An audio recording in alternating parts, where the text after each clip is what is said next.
During summer vacation, my boyfriend and I went rafting. Midway, the raft capsized and we all fell into the water. Only my boyfriend and his buddy knew how to swim. My boyfriend saved me, while his buddy rescued another girl. The rest, tragically, drowned. Not long after, we got news that his buddy was getting married. The girl he saved turned out to be rich and beautiful. To repay his kindness, she brought a generous dowry and married him. At the time, my boyfriend had just been laid off and was stressed by debt collectors. Seeing his friend driving luxury cars and living in a mansion, he went to borrow money. When refused, he lost it and stabbed his friend to death. I saw it all and went to call for an ambulance, but with bloodshot eyes, he rushed at me and dragged me into the path of a speeding truck. If I hadn't saved you, the one living large would have been me. You should have died too. We both died on the spot. When I opened my eyes again, I was back on the day of the rafting trip.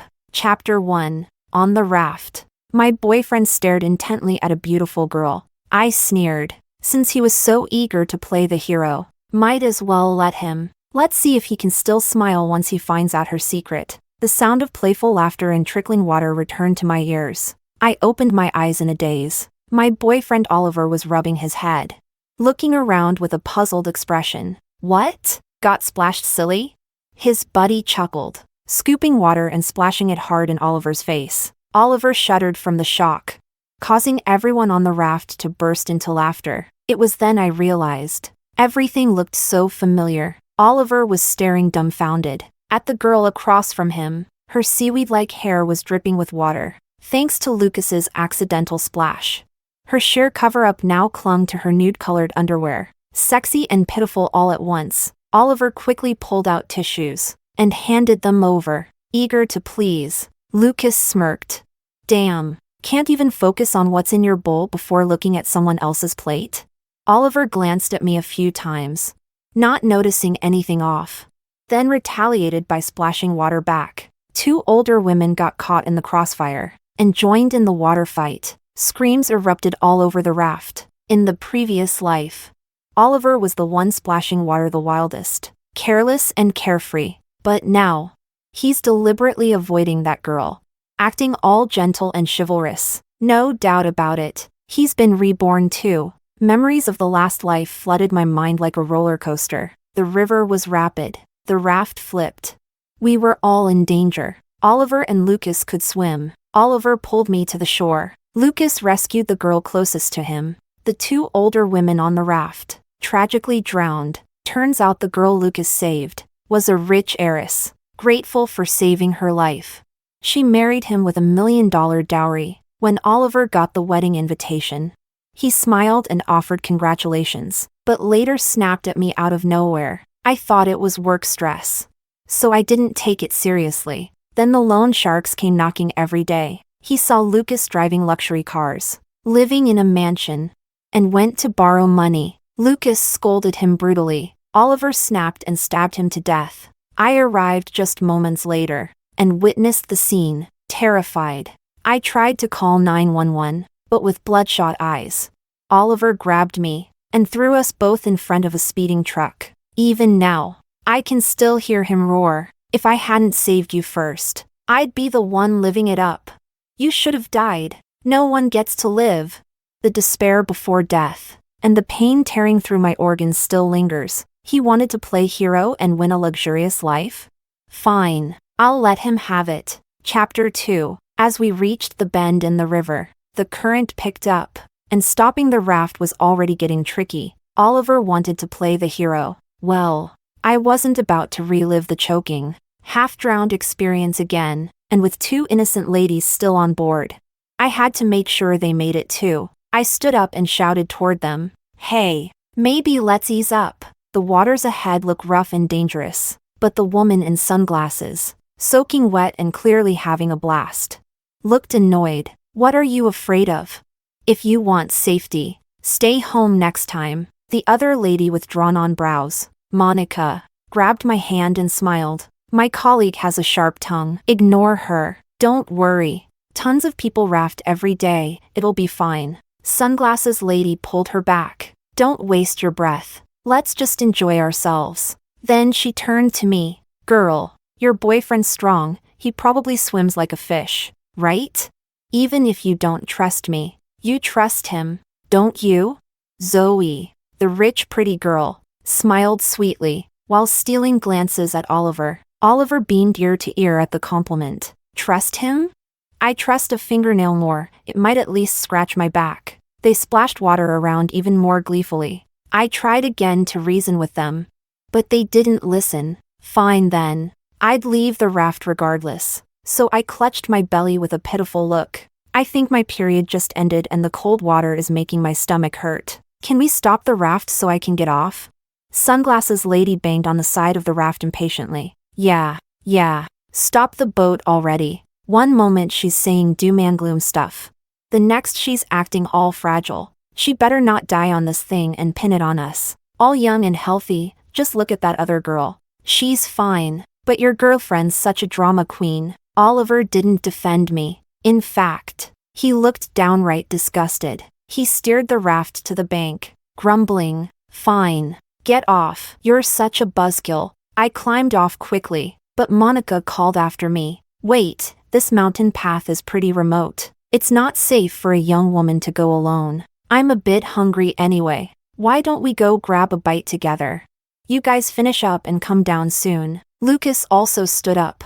Hard to catch a cab down the hill. I'll drive you both. He gave Oliver a meaningful glance as he spoke. Oliver looked conflicted. Sunglasses lady tugged at his arm, scoffing. Let them do whatever they want. We'll have our fun. She leaned over and whispered, Listen, honey, take it from someone with experience. Never spoil a woman. Give her an inch. And when you're married, she'll take the whole mile. Zoe looked sadly at Oliver. I wanted to keep playing too.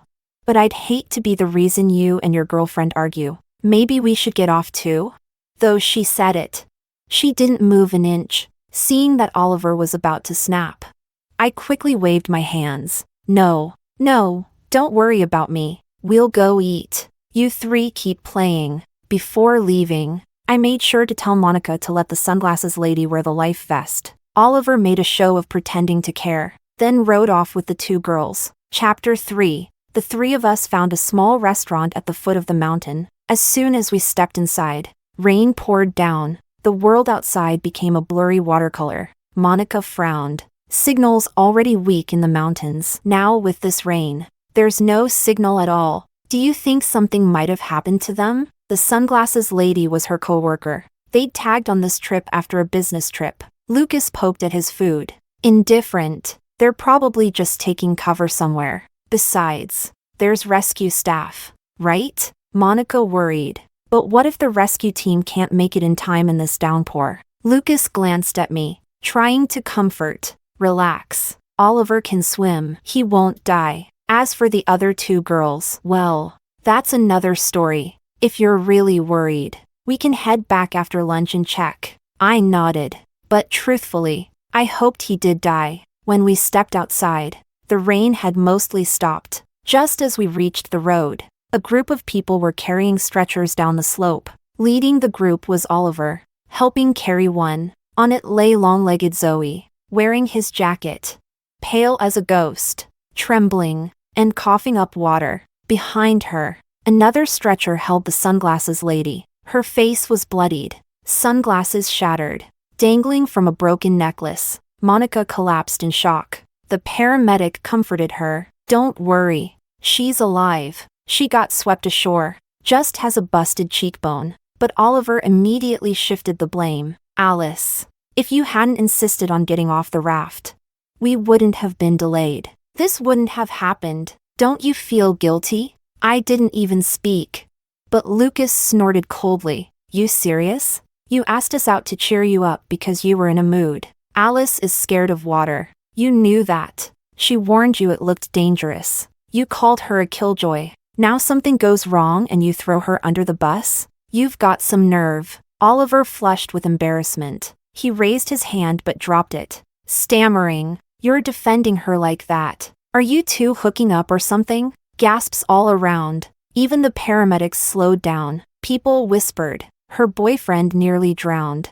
And she just stood there? What a pair of cold-hearted cheaters. And they dare blame the guy who saved someone? Zoe, watery-eyed, tugged Oliver's sleeve. Don't fight because of me. It's all my fault. I can't row. Can't swim. Seeing the public on his side, and Zoe acting like she needed him to breathe. Oliver gave a pained look. Alice, we're done. I was wrong about you. Then he stormed off into the ambulance, seeing the crowd still whispering. He pulled out his phone and glared. I'll sue you all for defamation if you keep talking. The crowd finally dispersed, mumbling and cursing. Chapter 4. Monica followed them to the hospital. Lucas and I walked back to the inn in silence. Eventually, he broke the silence. He's not worth it. You know, you saw it. Oliver was practically drooling over Zoe. And during the water fight, he shielded her like she was some delicate treasure. Alice. I'll be honest with you. When he first got together with you, he was still tangled up with another girl. I didn't say anything back then because we were bros. It felt wrong to interfere. I stopped walking and looked at him. So why are you telling me now? He scratched his head. Because this time, he went way too far. I couldn't watch it anymore. Then Lucas started ranting, spilling all the dirt on Oliver. I halted. I'm going to break up with him. He blinked. Wait, just like that? You're giving up so fast? I lifted my chin, looking him dead in the eye. Did you hesitate when he stabbed you to death? Lucas froze, gaze dodging. He stammered. What are you talking about? You sound like Monica, traumatized or something. Drop the act. Lucas, I know you've been reborn too. You wouldn't have helped me like this before. You died that day, he killed you. And I died too. Because of him. We're in the same boat. He said nothing, just lit a cigarette. Then, after a long pause, he muttered. That bastard. He can kill me. Fine. But you? After all you did for him? How could he? Just then, Oliver sent a video call. As soon as I answered, he exploded. Misunderstanding my ass. Those two are together, those cheating rats. I must have been blind. He tilted the phone toward Zoe, then hung up. I glanced at Lucas. He looked completely unfazed. I asked, you hate him too, so why let him play hero and save the rich girl? Lucas sneered. You think that was a good thing? The day he came to borrow money. I had just come back from the hospital. I'd found out I was HIV positive. I was about to sell my house, my car. I didn't want to live anymore. And then he yelled at me, said I was ungrateful. If I didn't curse him out, who else would I curse? I stared, stunned. You didn't want to live. He exhaled slowly. Yeah, Zoe infected me. She did it on purpose. She's out to screw the world. Chapter 5. Actually, I had a faint suspicion that Zoe had something bad. Oh, right, I forgot to mention. I'm a psychological counselor. In my previous life, I had a client who confided in me. He said his pure and innocent girlfriend gave him an STD. He became suicidal and severely depressed. It took over a year of therapy before he slowly started living again. A few days before Lucas's engagement, Oliver was getting hounded by loan sharks. He saw Lucas's posts full of fancy houses and cars, and called him to borrow money. Lucas hung up immediately. Look at this guy, made it big and now acts like he doesn't know us. Screw that. I'm gonna go ask him face to face. I couldn't stop impulsive Oliver, so I let him go. That day at work, I had a weird feeling. Scrolling through my feed, I got startled by someone behind me. It was that former client. He came to thank me with a banner. His finger trembled as he pointed at Lucas and Zoe's engagement photo. Your friend? That's when I realized Zoe was his ex. The one who looked innocent but infected him. So, was that what Lucas found out? Afraid Oliver would say something rash and ruin everything. I rushed over, and found myself staring at a blood-soaked scene. I reached for my phone to call 911. Oliver thought I was calling the police, without even letting me speak. He grabbed me and ran into a speeding truck. The image of those headlights came rushing back, jolting me to reality. So that STD of Zoe's, it was AIDS. Lucas stubbed out his cigarette. He was my best bro. Why would I cut him off just because I was doing better? But how could I tell him something like that? I never thought he'd actually try to kill me. And Zoe. I saved her life, believed her sweet words, only to find out she lied to me. I hate them both. The cigarette butt was still smoldering. I poured my water on it. What goes around, comes around. Let them both pay, one by one. The rental apartment, I paid for it. To be precise, I supported Oliver completely. I bought his clothes, covered every household expense. We got together because one night after work, I got harassed by some street punks. Oliver happened to show up and stepped in. From that moment on, I saw him as a hero. He started picking me up from work. Eventually, we fell into something and started living together. In my past life, when my mentor heard about Oliver's lazy attitude and how I kept making excuses for him, he only said, "Even doctors can't heal themselves." I thought, I'm just human too. Isn't it normal to have moments of weakness?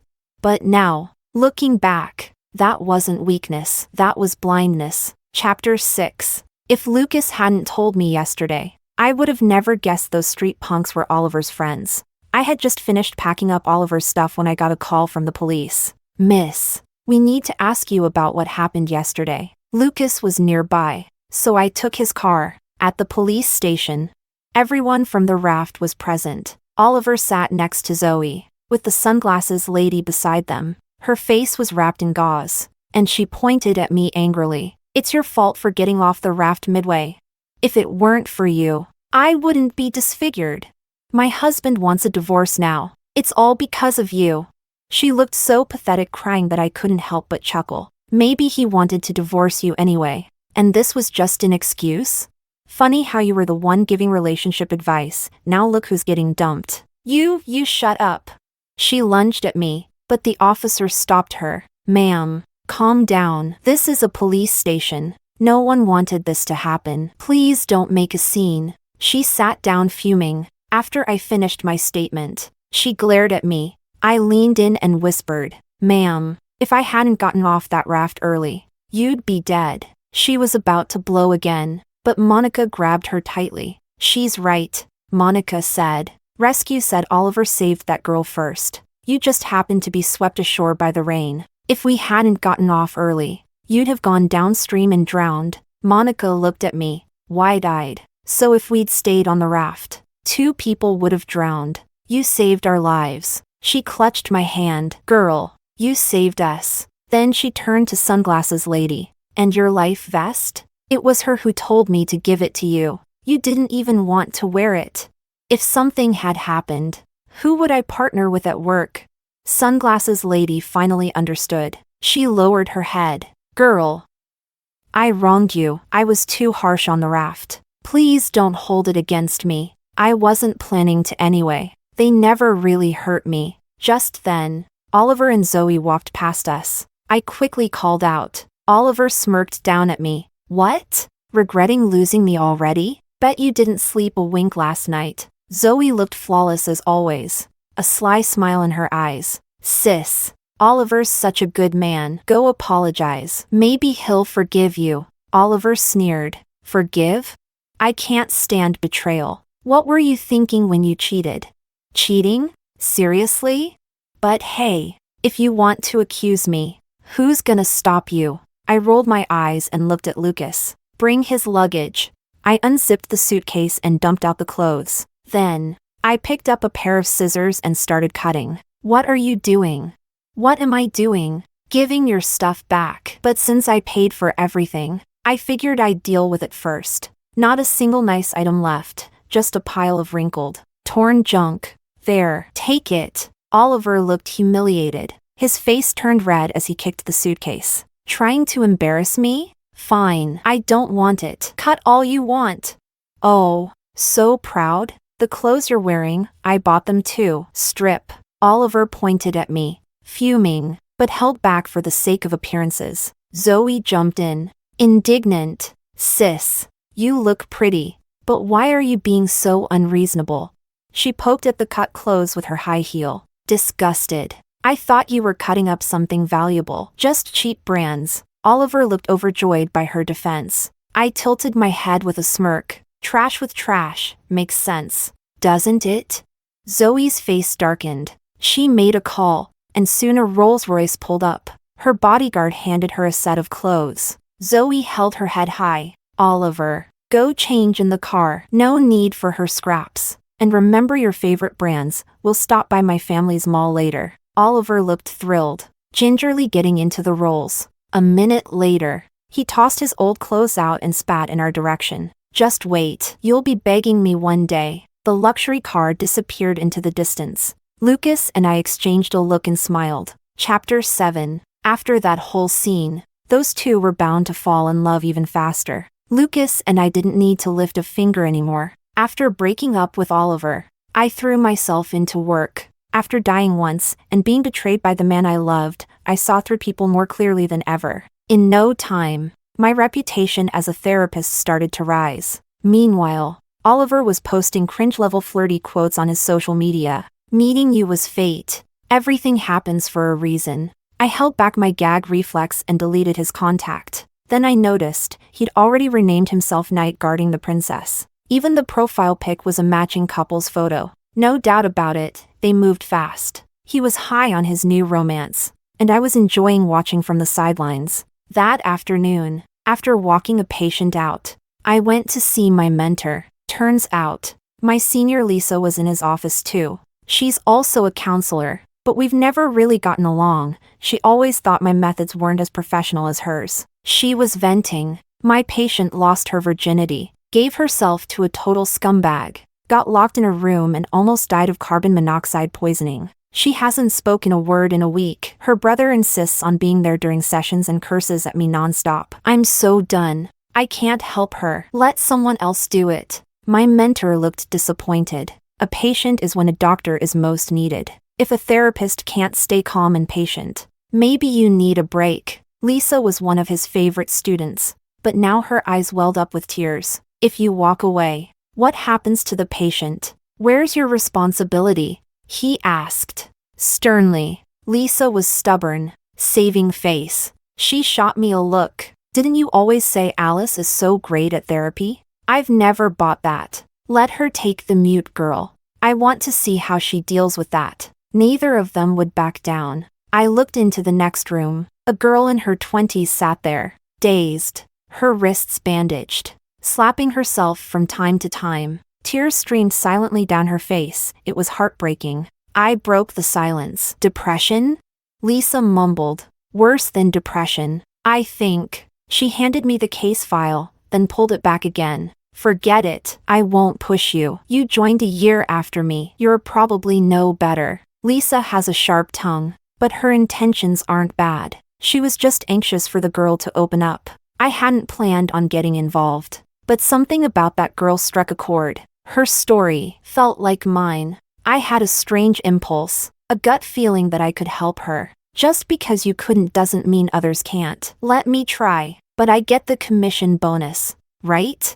Lisa didn't believe in me, but seeing how serious I looked, she hesitated, then nodded. If you pull this off, the bonus is yours. I'll even treat you to dinner. And if I don't? I asked. She shoved the file into my hands. Then your reputation stinks alongside mine. I chuckled as I took the folder. I'll try not to stink. Chapter 8. In the consultation room. The girl sat there, still as before, like a statue. You're late. The man on the couch didn't even look up. When I didn't respond, he finally lifted his head, displeased. A new shrink? And young too? What is this? Giving up on her already? If you can't treat her, just say so. A barrage of rhetorical questions, arrogant and rude. I simply raised a finger to my lips and pointed to the door. Go treat yourself elsewhere. She'll be scared if you stay. He looked about my age, but his clothes screamed wealth and arrogance. I nodded. Fine. If you think hovering over her helps, take her home. No need to come back. He slammed the table. The metal on his watch hit the glass top with a loud clack. What kind of attitude is that? I sipped my tea. If you want her better, leave. If not, don't bring her again. Justin bit his lip. He crouched low, gently trying to stop his sister from hitting herself. She shrieked and shoved him away. Softly, he murmured, Okay, I won't touch you. I'll be outside. I promise I'm not going anywhere. Just call if you need me. His eyes were filled with sorrow. Then he looked at me, still handsome, just painfully arrogant. He snatched one of my business cards. Hard plastic? Fancy for someone your age. Alice. Right? Don't act like you're some big shot. It's probably all for show anyway. 1 week. If you can't help my sister, I'll make sure this clinic shuts down. He scoffed and walked out. Honestly, I wanted to suggest he get some therapy too. I didn't say a single word to the girl. No questions. No lectures. I watered the plants, scrolled my phone, flipped a book. Oliver's social media was full of luxury cars and smug selfies. Slick clothes, flashy mansion. His buddies all commented, fawning over him. He replied smugly, "That girl? Old news. Got myself a rich new fiancé. Save the date." I closed the app, unimpressed. Time passed. Nicole eventually tired herself out, slumping into the sofa. She stayed lost in her world but occasionally sneaked a glance at me. When our hour was up, I kept my eyes shut, calmly said, "Time's up. Go home with your brother." Chapter 9. There was a slight shift in her dull eyes, but she still said nothing and left. When Lisa heard I hadn't asked a single question, she laughed so hard she nearly cried. "That's it? You planning to use the do nothing and let it heal method? Just wait for her brother to file a complaint." Sure, I didn't do anything, but that didn't mean I wasn't working during that silent hour. I tried putting myself in her shoes. If Oliver had dragged me in front of that truck and we hadn't died, if I survived, what would I feel? Despair, anger, heartbreak. But most of all, I'd hate myself for falling in love with someone I shouldn't have. What I'd need most wouldn't be revenge, wouldn't even be comfort. It would be forgiveness, not for him, but for myself. Forgiving myself for being blind, for loving someone unworthy, for failing to love myself better. But that step, no one else can take it for you. And maybe I was wrong, because I'm not Nicole. All I can do is empathize as much as possible. So, for 6 straight days, I didn't say a single word, and she didn't either. On the 7th day, right as I got to the office, I got a call from Lucas. Oliver and Zoe are getting married. He sent me an invite on purpose, at some private villa, said he forgives us, wishes us well, and wants me to bring you along to witness his happiness. In other words, he just wants to brag. Alice, I've got everything ready. If you don't have time to go, I'll handle it. I scoffed. As the ex-girlfriend of a cheating jerk, how can I not show up for the drama? We've got to be there to give him our heartfelt blessings. I love a good show, and it's Oliver who's starring in the show. All right, we'll talk it over when you're off work. I hung up, still feeling excited, until someone behind me startled me. Today's the 7th day. Doctor. Justin's sharp features wore a mix of disappointment and mockery. Between the two of you, 14 days, still can't get my sister to speak. Might as well shut this clinic down. I didn't have much to say in return. If Nicole didn't want to talk, I could scream myself hoarse and still get nowhere. Despite the sarcasm, Justin still respected my space. He walked Nicole in, then left. Once the door closed, I took out a lollipop and offered it to Nicole. She didn't take it, so I set it on the table beside her. As I pulled out the chair to sit down, her clear, almost ethereal voice floated through the air. Planning to say nothing again today? My heart leapt with joy, but I kept my face calm. I know you don't want to talk. She went quiet for a while. When she saw I didn't press her, she finally let out a long sigh and started speaking. 5 years. I gave him my best years. Cut ties with my dad for him, a pampered princess raised by nannies. I moved into a tiny apartment, cooked, cleaned, took care of him. My brother sent me money behind my back, worried for me. I saved every cent for his startup. When the company took off, and he realized my dad was handing everything to my brother, he ran off with a rich older investor, afraid my brother would come after him. He got me drunk and tried to fake a carbon monoxide accident. Am I stupid? Sick in the head? My brother shouldn't have saved me. He should have let me die. When Oliver dragged me toward that truck, I was filled with the same kind of despair. But once the pain ripped through every inch of me, and flashes of my life, family, friends, ran through my mind. I realized, nothing matters more than life. Why do you think you were the one at fault?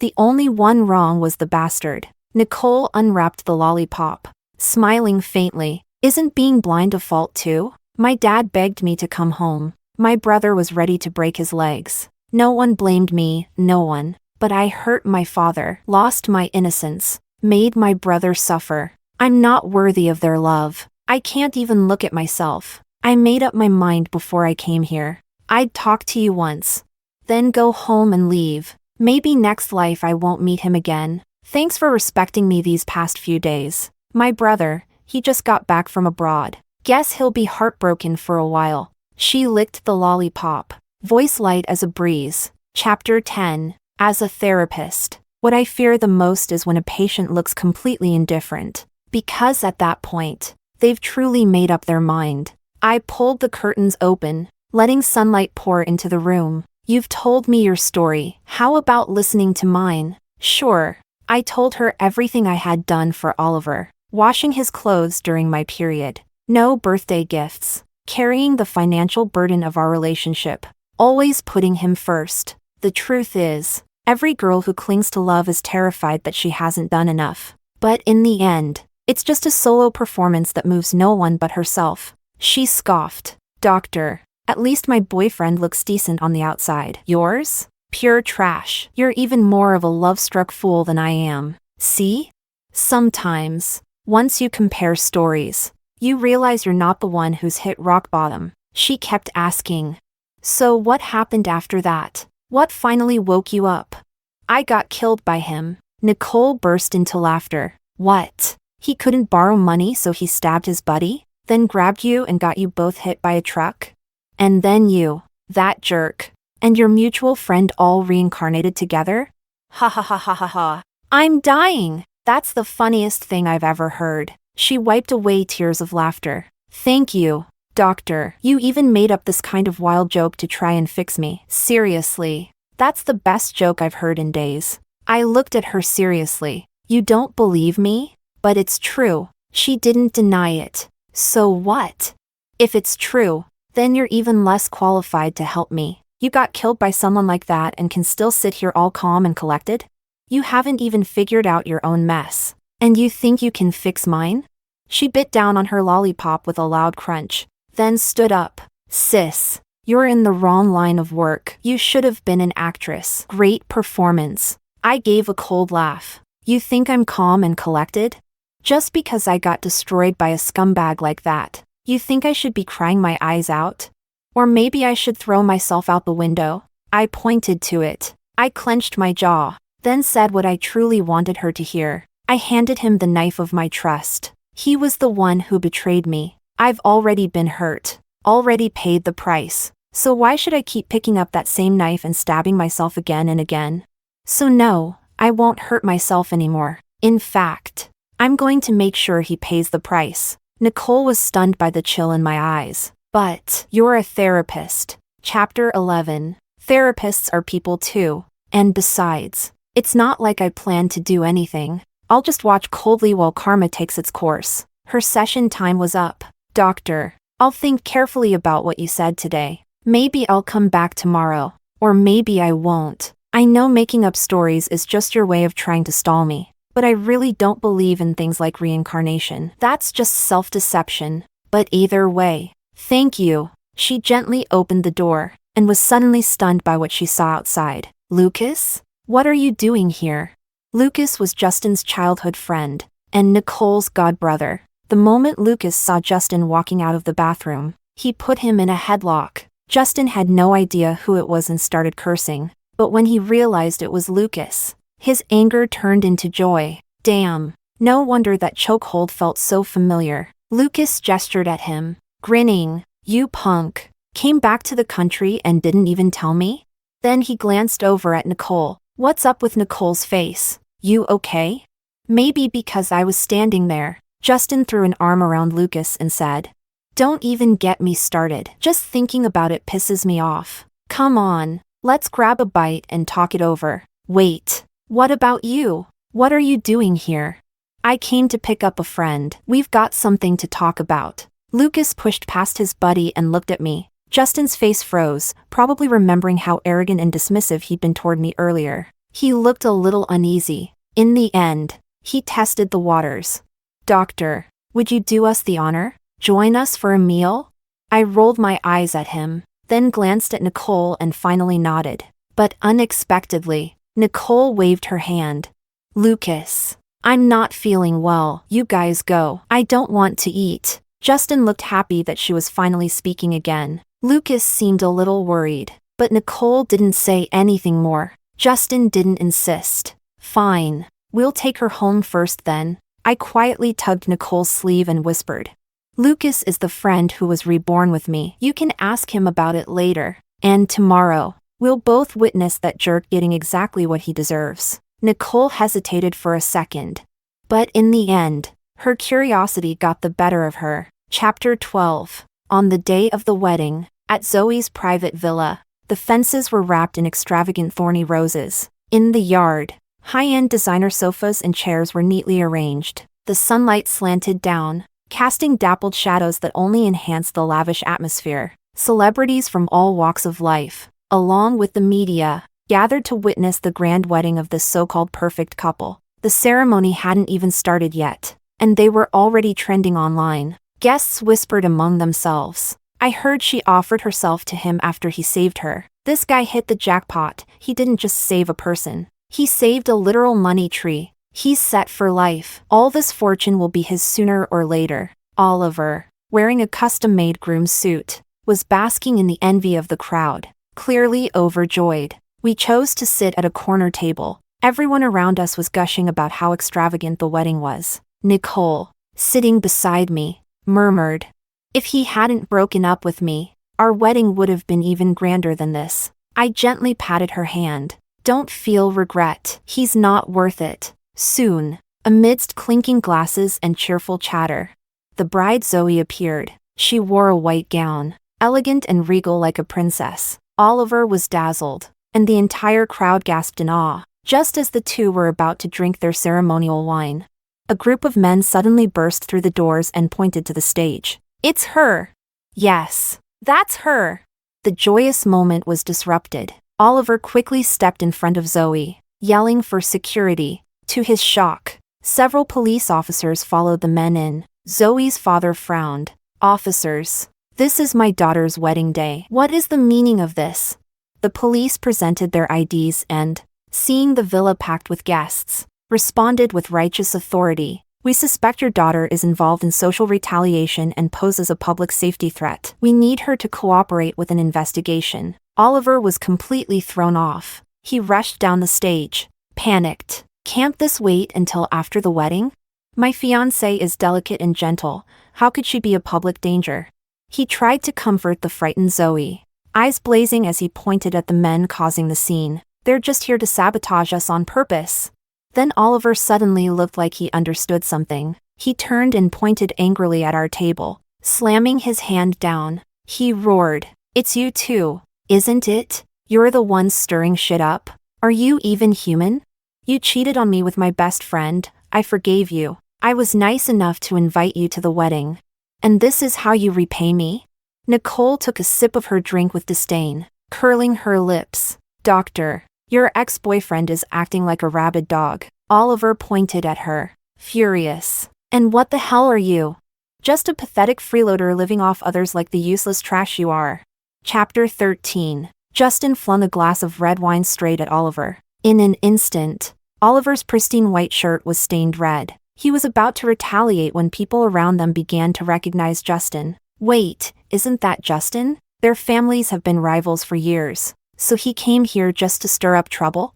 Oliver tried to suppress his rage. "Officers, you heard that, right? They're the ones intentionally disrupting the wedding. They should be taken away." But then, one of the men who had barged in earlier couldn't hold it in anymore. "Bro, Zoe has HIV. You've been conned." The wedding didn't go on. The media went wild. The news that the daughter of an oil tycoon was infected with HIV exploded across every platform. Since they hadn't legally registered their marriage, and Zoe had refused a premarital checkup, It all added fuel to the fire. Zoe adamantly denied it, trying to cover it up with her family's influence. But Justin's family, her biggest competitor, was never going to let that happen. Besides, Zoe had hurt too many people. Under pressure from the police, she was finally forced to take a medical test. The result confirmed everything. News of her diagnosis spread like wildfire. Soon, the charge of endangering public health and intentionally harming others was officially placed on her. Zoe cried her eyes out at the police station, screaming, "I'm a victim too. Men are all trash. I was just punishing them. They only wanted me for my money and looks, right? They slept with me, spent my money. Didn't they deserve what they got?" Her accusations had no legal ground, but what she couldn't understand was, how did all the men she had infected, who lived in different provinces, even find each other? That was all thanks to Lucas. When I had once mentioned a former patient's similar case, Lucas had suspected Zoe wasn't a one-off. He started quietly digging into her ex-boyfriends, and sure enough, he uncovered 8 victims. Some found out before marriage, others only discovered the truth after. As for Zoe's father, why would he agree to let her marry beneath their status? Because he knew, and chose to turn a blind eye. Zoe's family collapsed. Their business and partnerships were swiftly taken over by Justin's side. Justin was beyond grateful to both Lucas and me. As for Nicole, after seeing Oliver's true colors, and watching him fall to his knees in shock, staring blankly at the medical report, she felt a strange, almost satisfying sense of relief. And for the first time, she looked at me a little differently, even though Nicole still didn't believe that Lucas and I had been reincarnated. For some reason, she no longer wanted to die, mainly because I'm kinda curious how my scumbag ex ends up, she said. She continued coming to therapy for a while, and day by day, she looked better and better. On her last visit to the clinic, she grabbed my hand excitedly. "Doctor, sis, my ex came crawling back to me. My brother said that rich woman he went after? Turns out she's married, and she lured away all his clients. Now he's left with nothing but a shell company." My heart sank a little. "So, what are you going to do?" She patted my hand. "Now that he sees I've made up with my dad and got my life back on track, he wants to come leech off me again. But too bad, he's too late. I cursed him out so badly he probably forgot his own name. And better yet, I bought out his only remaining company and fired him on the spot." Nicole's smile was radiant. "If someone stabs you once, that's bad luck. But if you let them stab you twice, that's on you. The first time, I was blind. But sorry, I've got my vision back now." Senior Lisa also kept her promise and treated me to a fancy meal. She didn't know the full details of the therapy process, but she admitted defeat, fair and square. Say what you will, but her grumpy brother didn't just not complain about us. He actually praised our hospital in front of the media, even mentioned you by name. "Girl, you've got some serious skills." I just shook my head and smiled. Let's just say, the timing, the place, and the people were all just right. Chapter 14. Maybe it was fate. Maybe the heavens had mercy on me, and on Nicole. After that, Nicole never returned to the therapy room, but in private, the 4 of us became close friends. We often had meals together. On Nicole's birthday, we went out for dinner and then watched a movie. By the time we walked back, it was already very late.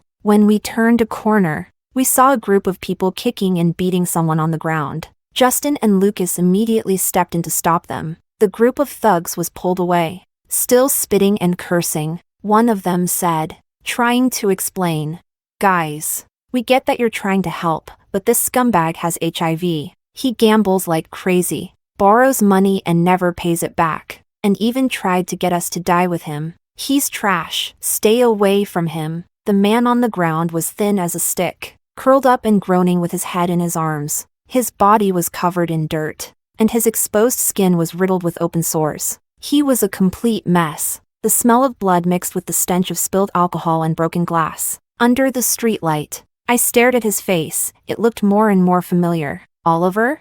Lucas recognized him too. Oliver froze for a second, then, hunched over, he grabbed onto Lucas's leg. "Bro, come on. We've known each other for years. I'm down bad." Look at you guys. All dressed up and successful. Lend me some cash. I haven't eaten in days. Before he could finish his sentence, his hand was already reaching for Lucas's pocket. In a panic, he snatched the wallet, pulled out a wad of bills, and tossed the wallet onto the ground before taking off running. Lucas didn't chase him. He just shouted after him, "Oliver, this is exactly what you deserve." Oliver came to a halt. He slowly turned around, a strange clarity in his bloodshot eyes. "I finally get it. Why everything went so smoothly for you two, why everything lined up so perfectly. You both were reborn too, weren't you?" His eyes burned with fury as he roared. "Why? You knew she was sick. Both of you, why didn't you tell me? Are you even human?" I sneered. "Weren't you jealous of Lucas? Didn't you blame me for stopping you from being the hero? In our last life, I did try to tell you she was sick, but would you have listened?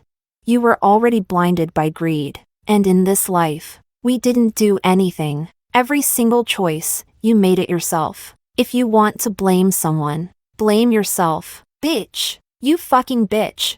Oliver snapped. He picked up a jagged shard of glass and charged at me like a madman. Justin shoved Nicole out of the way and stepped in front of me. The shard stabbed deep into his chest. Justin gripped the glass tightly, blood dripping down steadily. I kicked Oliver hard in the stomach. Lucas yanked him backward with all his strength, sending him sprawling to the ground, but Oliver tried to crawl forward, reaching for the glass again. Before he could get to it, whoosh, a truck came barreling down the road and ran right over him. He lay there, unmoving. Moments later, a pool of blood spread from his body. I instinctively looked at the license plate and froze. It was the same truck, the exact same one that hit the two of us in the last life. Chapter 15. Oliver is dead. Based on the testimonies of a few of us and surveillance footage, we were judged to have acted in self-defense. His death was ruled an accident. Justin only sustained a hand injury. He eyed the business card with the dented surface. Good thing I kept it in the chest pocket of my shirt. Honestly though, this card is good quality. Where'd you get it? Mind recommending the supplier? He raised his face with a smug expression that begged for a punch. Also, I kind of saved the damsel in distress here. Shouldn't I be rewarded somehow? Nicole joined the teasing. Marry him. Marry him. Don't mess around. I peeled him an apple. I'll cover your medical bills. What about the emotional damage? I shoved the apple into his hand. Nope. The others looked a little disappointed. I chuckled. But I can offer a few free therapy sessions. That might not be fixable, he replied with a wicked grin. Lucas and Nicole were laughing even harder than Justin. For a moment, the room was filled with laughter. Outside the window, the clouds had cleared, and the sun shone brightly. Look, stormy skies always pass, and new beginnings, they always come.